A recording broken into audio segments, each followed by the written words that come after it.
Back to the Sports Den podcast. I'm your host, Jonathan Hooker here, and today I'm going to give you my college football preview. So let's talk about the main thing that has been going on in the offseason for college football. Let's talk about the realignment. The realignment has done things that I wouldn't think anybody in the NCAA will allow. It allowed people to think more about the business side than the sports side. Yes, the kids are benefiting from NIL and everything. So now I think the higher ups are trying to benefit from making super conferences, from the Big 12 adding a lot of teams from the American Athletic Conference. And then you have the Big 10 wiping out the Pac 12. You have the SEC taking the main two stars in Texas and Oklahoma, taking them to the SEC, where the SEC is now the most dominant conference in football. The Pac-12, I think the Pac-12 loses out because the universities just want to have early games, but the early games are still going to be there. But at the same time, they're still going to have to play those Big Ten after dark games. When you think about Oregon playing USC or UCLA traveling down to USC, so I think that's a lot of things that they have to reconsider, and I think that the realignment isn't the best thing going forward. So let's go look at who's going where. You have the ACC staying the same, and although the ACC is staying the same for next year, there's a lot of rumors of that of Florida State leaving, trying to find a better conference, and it's just so they're trying to make sure that they're in the best conference suited for themselves to make sure that they have a chance to go to playoff year in and year out. Now that the playoff is suspended to 12 teams, the whichever conference thinks that they can have the most impactful teams in college football thinks that they will have the most teams inside the college football playoff. So I think that there's a lot of things that has to be done. The NCAA has to stop with the realignment. I think the NCAA needs to get back to their roots. Let the regional rivalry stay. Let go. Put the Pac-12 where it needs to be at, because there's no reason why the ACC, the Athletic Coast Conference, is talking to Stanford, and it's like why would they even do that? It's called the Atlantic Coast Conference, not the Pac-12. We can't do that. So the Big 12 is adding Arizona, Arizona State, BYU, and Colorado and Utah. It's all West Coast teams. The Big 12 is known for their Midwest play. So why are they adding West Coast teams, as you would say? It's because they want to play earlier games to make sure that the national media gets to watch them. So that the more the national media watches, the higher their ranking may be. But in reality, you play the game to win. The Pac-12, we can always talk about a team in the beginning of the year saying, "Oh, this team may do good, this team may do that." But at the end of the day, they beat up on each other, and no one comes out of it. And now the Pac-12 has been sitting up for a little while now. I think about over 3 years that they haven't had a team in the college football playoff. I think that this year may change, but it's a big if. Now in the Big Ten, you see them add Oregon, UCLA, USC, and Washington. I don't know what's with them going all the way to the northern part of the East Coast, to play Big Ten football, because the Big Ten, as we know it, they usually have only one team, and that's usually Ohio State or Michigan, and that's gonna be the same thing this year. I think that with the 12-team playoff, I think they may get 3 to 4 teams now.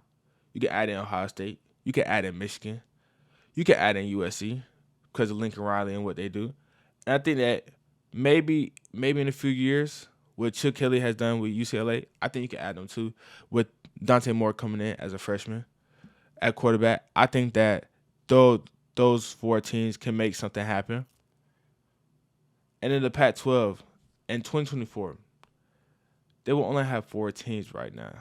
But as you saw, Cal, Stanford, they're trying to leave, go to the ACC, and then you see Oregon State and Washington State talking to the Mountain West Conference. It's really all about money, because there's no reason why Oregon State, if the Pac-12 disperse, Oregon State doesn't have a conference to go to that isn't a Power Five. That's all I'm saying. There's no way. There's literally no way. So now we have the SEC. Everyone stays, and so they add Texas and Oklahoma. Now we all have this saying Texas is back each and every year. I want to see it. I want to see that this year, because this is probably the best team that they're gonna put out with Quinn Ewers at quarterback, with their wide receiver room being deep as it is, bringing in freshman Jonte Cook, going in the transfer portal, getting A.D. Mitchell, and returning Xavier Worthy. That tree right there in receivers alone should carry you to at least 9 to 10 wins in the Big 12. But I can see Texas with their schedule this year doing something like they always do. Beat a high, formidable opponent, then they lose to someone like Oklahoma State the next week. That's all I'm saying. But, the American Athletic Conference, they lose out on their heavy hitters with Cincinnati, Houston, and UCF. But I think they gained a couple of good pieces with UTSA, UAB. Trent Dilfer and UAB, I think, will be one of the better Group of 5 teams in 2 years. That's what I believe in. That's what I believe what he's building down in Birmingham. And then, as you see, the Conference USA, they're going to add Kennesaw State. They're going to add New Mexico State. They're going to add Liberty. They're going to add Sam Houston. And they're going to add Jacksonville State this year. But now next year, Kennesaw State will be there. And then that's about it. Yeah, that's about it. So now we got realignment out the way. Here are my top 5 Heisman contenders. No, there will be no Caleb Williams. There will be no Drake May. Those are the obvious people, because those guys right there, those guys are going to be the number 1, number 2 overall picks going to next year.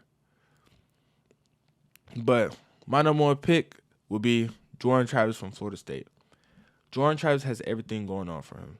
To the defense, to the coaching, to the familiarity in the system. You saw last year what he was doing. The first game against LSU, this is how I knew Jordan Travis was tremendous. Throws a fade ball to Bucky Wilson. Gets clobbered by the LSU defensive lineman. Throws it right on the money. Gets right back up. Throws up the touchdown signal.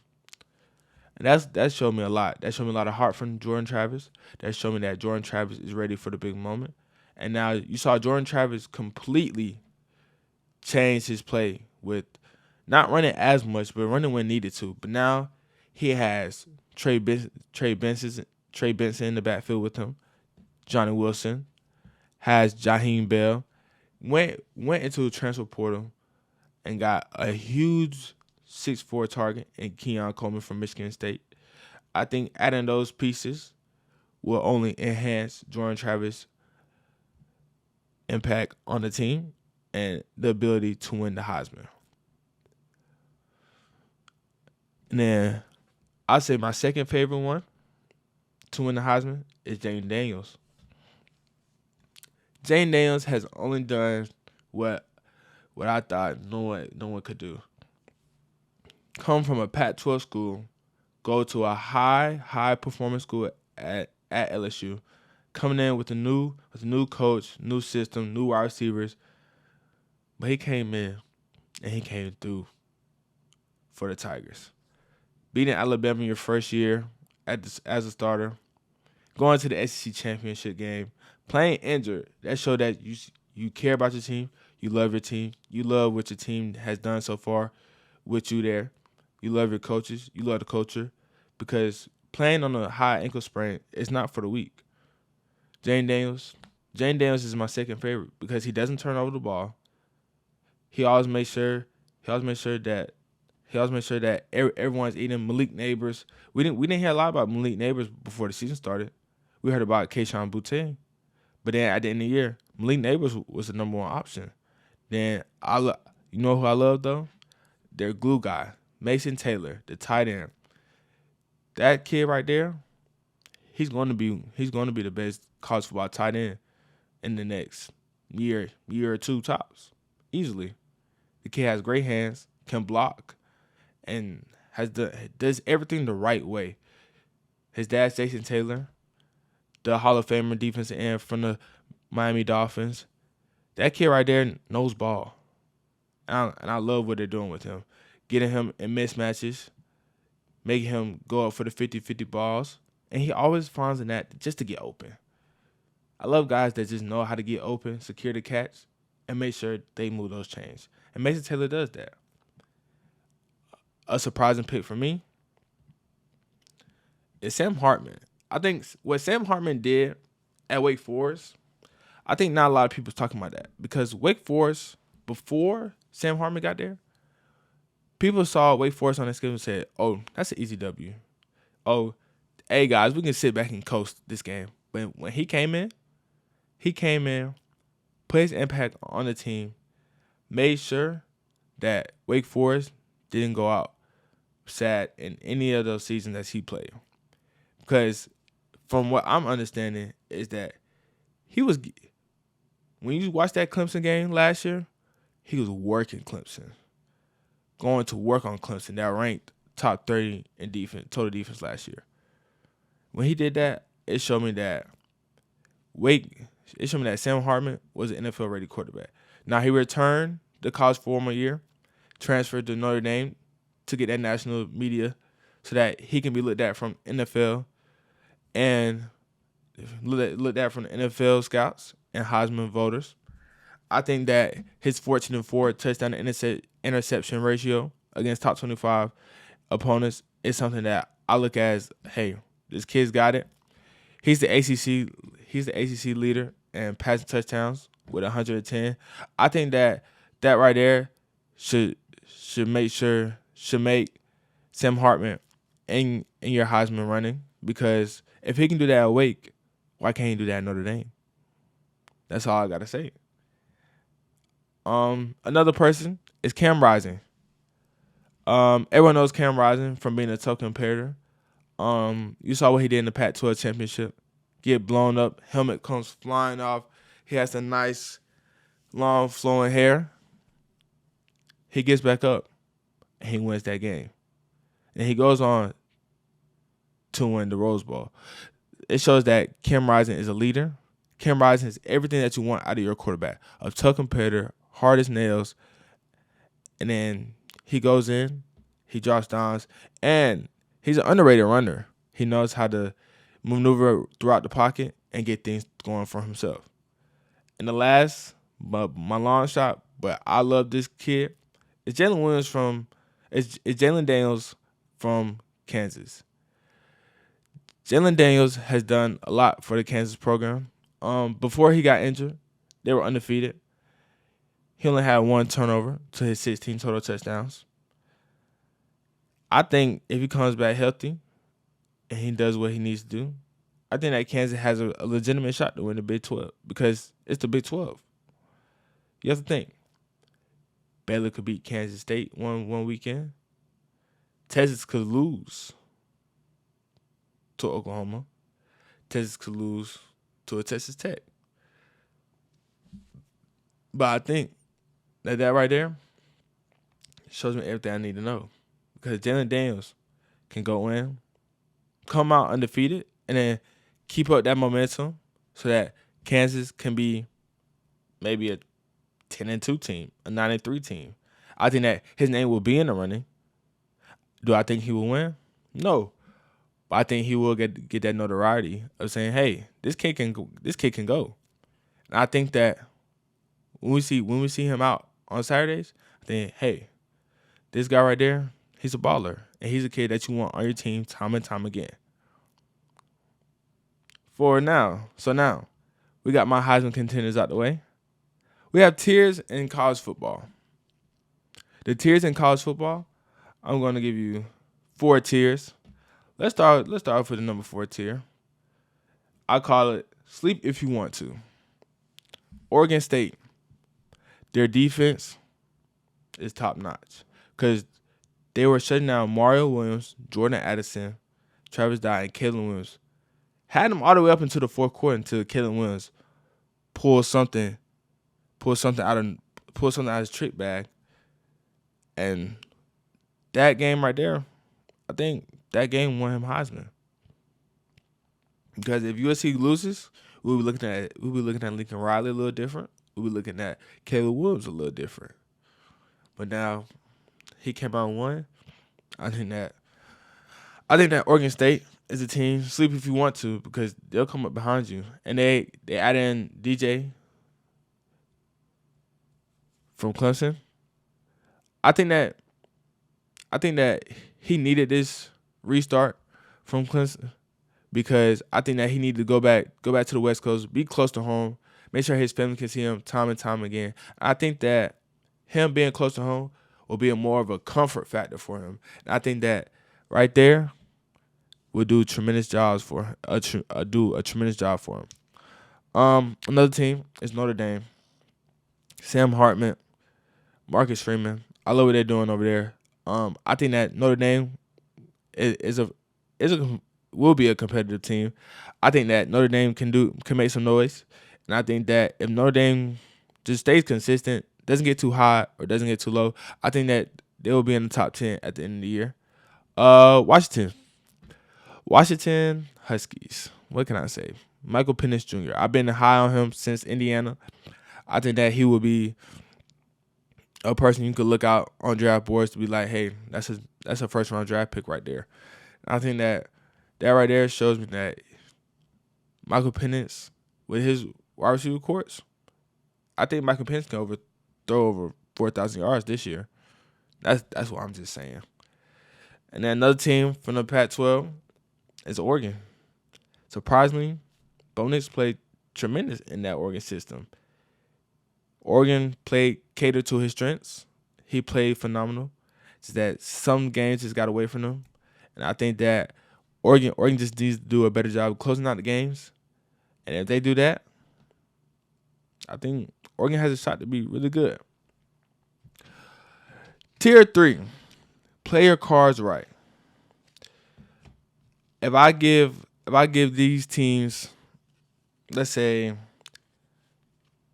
7 cards as they do on Uno, and I say, go play against these people right here. If these team players plays their card right, they can make it to the college football playoff this year. Number one team in that tier is USC. If USC plays their card right, if they win the Pac-12, they're in there easily. They can afford one loss, but that one loss has to be to Oregon or to USC or to Washington. But they can't lose no more than one, because if they lose more than one, they're out of there. Florida State, if you play your cards right, if you beat Clemson, but that's not even your hardest test. Your hardest test is gonna be week 1 against LSU. If you beat LSU, and then you go on, you be consistent. Make sure you're not too high off that win. Stay consistent and go into that week 4 game into Death Valley, which will probably be a night game for the Clemson Tigers. If they go in and they win that, all you have to do is just stay the course. Don't get too high. Don't get too low. Just stay the course. If they stay the course, why won't they be in the college football playoff? They have everything. And then let's not get started on the recruiting trail. Getting 2 5-stars in the secondary. Mike Norvell, Round of applause. You are now on your way to being amongst college football top tier coaches. Next, we have Penn State. You have Nicholas Singleton in the backfield, toting the rock. He gained over 1,000 yards as a freshman. Why can't he do it again as a sophomore? Why can't he get 1,200 as a sophomore? James Franklin, I love what you do. But the number one question mark is Drew Aller. Do I think Drew Aller would throw over 3,000 yards and maybe get a team a win by himself in the game? Yes. But it would have to come between Michigan and Ohio State game. Because that's when the lights are brightest. And that's why I think that if Penn State wants to be, hey, don't forget about us, they have to beat a certain team. That has to be Michigan or that has to be Ohio State. Another team, it's Clemson. Simple as that. Clemson, you have Will Shipley in the backfield. You have dogs on defensive line, dogs in the linebacker group. If you can get Cade Klubnik with Gary Riley's offense, just to get him 3,500 passing yards and get about 28 touchdowns, 3,200, 3,500 is a little exaggerated. If you give him 3,228 touchdowns, what's stopping Clemson? You have your hardest game at home. That's Florida State. After that, it's Duke. But if you take Duke serious and don't overlook over to next week or look over to the ACC championship at that Florida State game, you have your shot at the college football playoff. Another team, Tennessee. Tennessee does what they do best: score points, but can't tackle. I think that if Tennessee can shore up that defense, because what I know is Joe Milton's gonna put it out there for Brew McCoy and company on the outside.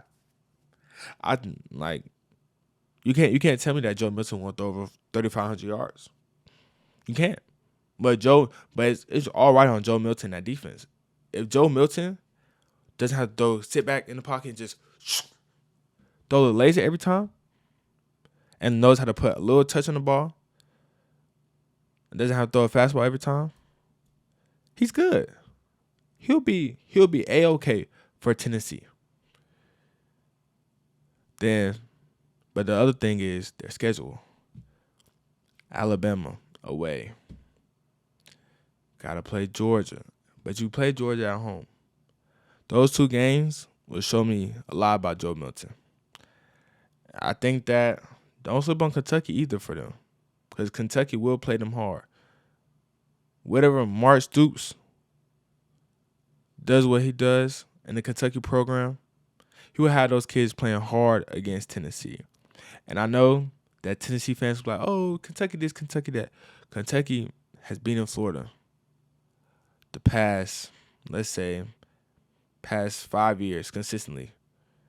They've been winning that battle against Florida. If we say that in the early 2010s, people be looking at us crazy. People ask us, in basketball, right? No, in football. So now, Tennessee has to be consistent on the defensive end and on the offense. And on the offense, it's all relying on Joe Milton. If Joe Milton can do what Joe Milton does, has put the ball out there, if he doesn't have to throw a fastball, have some touch, show me some accuracy. If he does that, bam, Tennessee, you can potentially make the playoff if you beat Alabama again, or you upset Georgia. If you do that, you're in there. Another team. I think the preseason hype of Texas is real. I think that Texas can do something what they haven't done in a little while, and that's win the Big 12. If Texas can win the Big 12, they can have a shot of doing something special in Austin. And it's all relying on Quinn Ewers. If Quinn Ewers was healthy against that Alabama, You cannot tell me that Alabama doesn't lose with Bryce Young and everybody else. If Quinn Ewers doesn't get injured, can we see Quinn Ewers as a Heisman candidate after that? But it's all about staying on the field for Quinn Ewers, just being consistent. Steve Sarkisian is one of the best offensive play callers in college football. But if he can't win this year, what makes you think he can win the next couple years with Arch Manning? Let me know. I'm just asking. Because if he can't win this year against probably, I'll say one of the more calmer years in the Big 12. If he can't do that this year, what makes you think he can do it the next year when they go to the SEC? I'm just asking because I just want to know. Because if not, Steve Sarkisian will be looked at very, very differently now. We'll be looking at him as, oh, he's a great coordinator. But as a head coach, we have to retract that. We have to look at him a little differently. Another team, the Utah Utes. Kyle Whittingham, what he does over there in Utah, I applaud him. Going through a lot of tragedies in the last couple of years and getting his team to persevere through the tragedy and turn it into triumph. I think that right there shows that the culture that is set in Utah is not going to be left. Cam Rising is the epitome, is the prime example of that. Cam Rising is a kid. He can fall 100 times. He's going to get up. I think that right there shows me a lot of what is to come for Utah. Because Utah, year in, year out, they can lose one game. But one thing about it, when the lights are bright, everyone's going to show up that day. Utah versus USC, first game, blackout game. What happened? Utah got down 14 and came back and won that game. You came to the Pac-12 championship. They came through. They was like, oh, we're not going to go down 14. Hey, let's show the national media what we're really about. And what did they do? Show the national media what they're really about. And that's what I love about Kyle Whittingham and their team. The culture that is set is tough, blue-collar kids ready to go to work day in and day out. That's tier 3. Player cards right. One of these teams is going to be in the college football playoff. Tier 2. Do what you have to do. Just do what you have to do. Win the football game and go on about your business. Win the football game. Don't make any mistakes. If they don't make any mistakes, win the tough games because there will be a couple trap games. But do what you have to do to win the game. Let's start off with Ohio State. Ohio State, I don't care who plays quarterback. It's looking like Kyle McCord, but I don't care who plays quarterback. You got probably the best wide receiver group in the nation with Carnell Tate, Mbuka, who fried Georgia. No, everyone says Marvin Harrison Jr. No. It was Mbuka. And you have the Ferrari ready to get loose and Marvin Harrison Jr. Listen, yes, passing game is tremendous. Probably a top 5 passing game in the nation. But let's not forget their running game. Mine Williams, Travion Henderson. Both backs can get over 1,000 yards. They get RB1 carries. But so what? Ohio State, all you have to do is beat Michigan. Literally. All you have to do is beat that team and the state over. If you can do that, you're going to be right where we were last year. But probably as a higher seed. Because we know you can blow every team out in the Big Ten. Like, oh, let's just throw to Marvin. Let's throw to Carnell. Because that Carnell Tate kid, yes, he's going to be wide receiver 3. Him or Julian Fleming. But Carnell Tate will probably be the next big thing out of Ohio State. Him and Jeremiah Smith, that's gonna be the duo right there that people gonna be looking at like, wow. That's so unfair. That's what I believe in, and I think that things are shaping up for Ohio State to do tremendous things this year. Um, Another team is Michigan. Um, Michigan. Jim Harbaugh. Let me talk to you. Don't talk the talk if you can't walk the walk. Let me say that again. Don't talk the talk if you can't walk the walk. You're saying your quarterback, J.J. McCarthy, has likes of Patrick Mahomes, Josh Allen, and them. And then you go on to say you're gonna break the draft record of getting the most kids drafted in the draft. Jim Harbaugh. You can put kids in the league. You can say whatever you want to say about your quarterback. You're at Michigan to hold up a trophy. We gotta have multiple opportunities to do that. Multiple. The last 2 to 3 years, you have multiple opportunities to do that. And what have you done? The last 2 years, what have you done? You got blown out by Georgia with your brand of football. Running the ball, being physical in the trenches. Then you're going to lose to TCU, to Max Duggan and Quentin Johnson. Those are your teams. So all I'm saying is don't talk the talk if you can't walk the walk. That's all I'm saying. That's all I'm saying. But you have to do what you have to do. And you have to beat Ohio State because Ohio State's hungry again. Yes, the game's back. The game's back at home for you guys. So it'll be less nerve-wracking. But regardless, it's probably going to be your hardest game this year. And it probably has the most stakes right in it. Even higher than the Big Ten championship. But that's just to me, though. Alabama. Alabama has to do what they have to do. Alabama, I don't know who's playing quarterback, but you guys are going to rely on your defense. You want to know why? Because you have Dallas Turner. Because you have a Kool-Aid McKinstry. Because you have a Malachi Moore. Because that freshman from Mill Creek, Caleb Downs,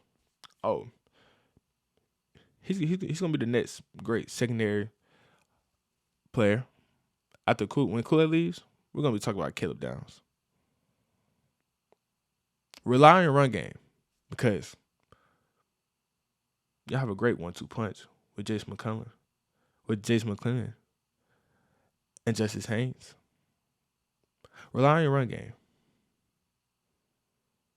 because whoever's at quarterback, you are going to get scrutinized.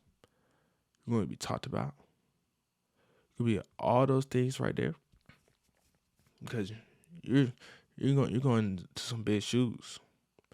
What Bryce Young did for Alabama and his impact, that's who you're going to be compared to.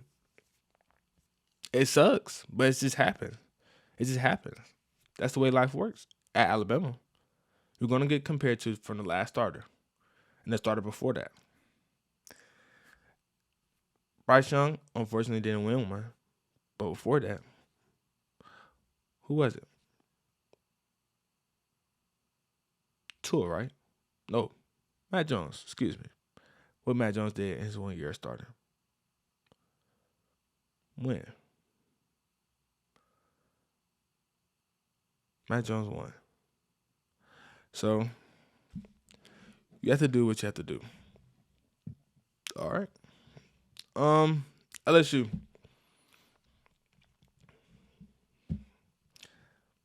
Your schedule is probably the hardest in college football.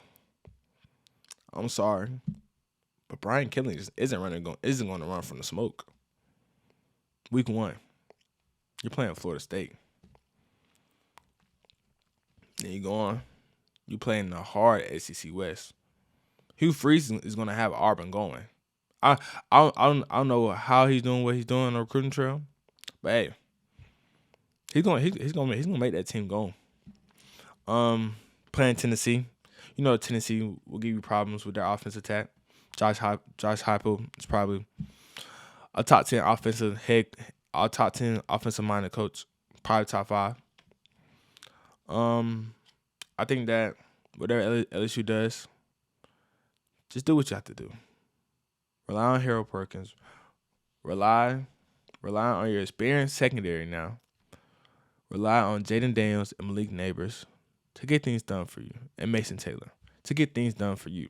Because if LSU does what they have to do, you're going to be in a playoff again.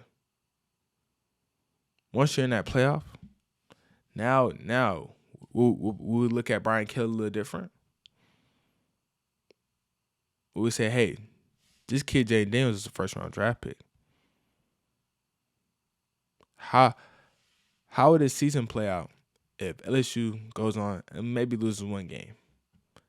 If they made the playoff, we'll look at Brian Kelly a little different now? Because this is only year 2 in Baton Rouge. Year 1, no one expected Brian Kelly to win and be successful as much as he was.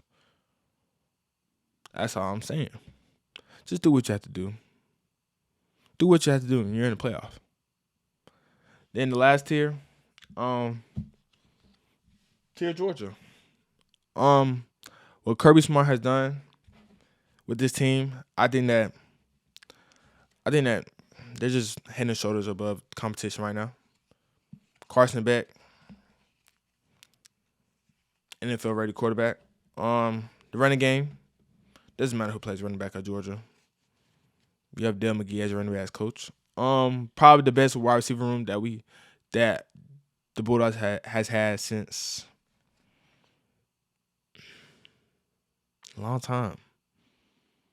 Still got Brock Bowers. Defense. Defense. Kamari Lassiter. Welcome to the cornerback 1 role. Malachi Starks had a tremendous freshman year. I expect him to replicate it, but I expect him to become more of a leader in the back line because Chris Smith has left. So now I expect him to become more of a vocal leader now because he's seen it all his freshman year. What has Malachi Starks didn't see in his freshman year that he won't see the next 2? That's all I'm saying. I think that college football is the most passionate sport in the U.S. Fan bases will talk about how good their team is. Once June hits, they're like, oh, our team is great. Oh, our team is this. We got these transfers. We got this. We got that. We got these freshmen coming in. Oh, we got coaching changes. We got this new offense coordinator. It doesn't matter. College football playoff is peak. It's peak life. You wake up, have some water, eat your pancakes, eat your eggs, eat your bacon, eat your sausage. You turn on college game day. Peak life. Because now you're watching football. You're watching football like anything from 9 o'clock to 12 o'clock at night. 1 o'clock at night. There's no better feeling. And that's what college football is all about. Make you glued to the TV and make you love what the kids are doing.